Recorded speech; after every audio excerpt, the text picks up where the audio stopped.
The Canada goose, Branta Canadensis, is a large wild goose species with a black head and neck, white patches on the face, and a brown body.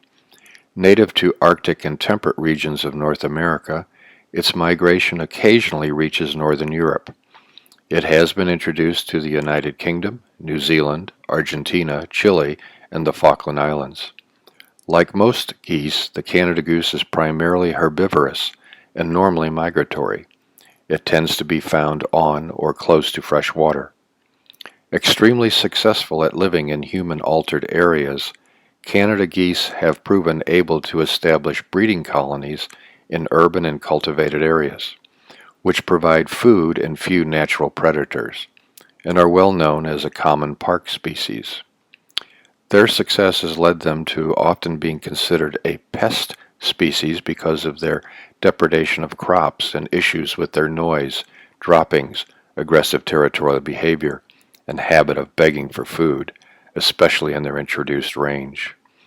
Canada geese are also among the most commonly hunted waterfowl in North America.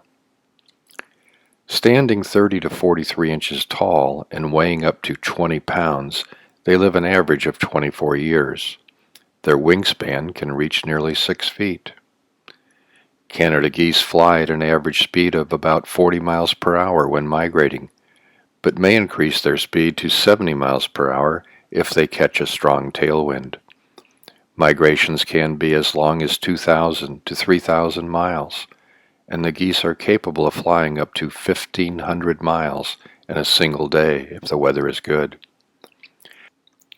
Canada geese eat grain from fields, graze on grass, and dabble in shallow water by tipping forward and extending their necks underwater. During much of the year, they associate in large flocks, and many of these birds may be related to one another. They mate for life, and pairs remain together throughout the year. Geese mate assortatively, larger birds choosing larger mates, and smaller ones choosing smaller mates. In a given pair, the male is usually larger than the female. Most Canada geese do not breed until their 4th year. During spring, pairs break out from flocks and begin defending territories. Spacing of these pairs is variable and depends on availability of nest sites and population density. Where population is large, even after a great many fights, birds may end up nesting in view of one another, and some populations are semi-colonial. Canada goose threat displays may involve head pumping, bill opened with tongue raised, hissing, honking, and vibrating neck feathers. When an intruding goose doesn't retreat, geese may grab each other by the breast or throat and hit each other with their wings. Fighting may result in injuries. The female selects the nesting site, builds the nest, and incubates eggs. She may brood goslings in cold, wet, or windy weather, and while they're sleeping for the first week after hatching. Males guard the nest while females incubate. Soon after they hatch, goslings, anywhere from 2 to 8, begin pecking at small objects, and spend most of their time sleeping and feeding. They remain with their parents constantly. Young often remain with their parents for their entire first year. As summer wanes, birds become more social. They may gather in large numbers at food sources.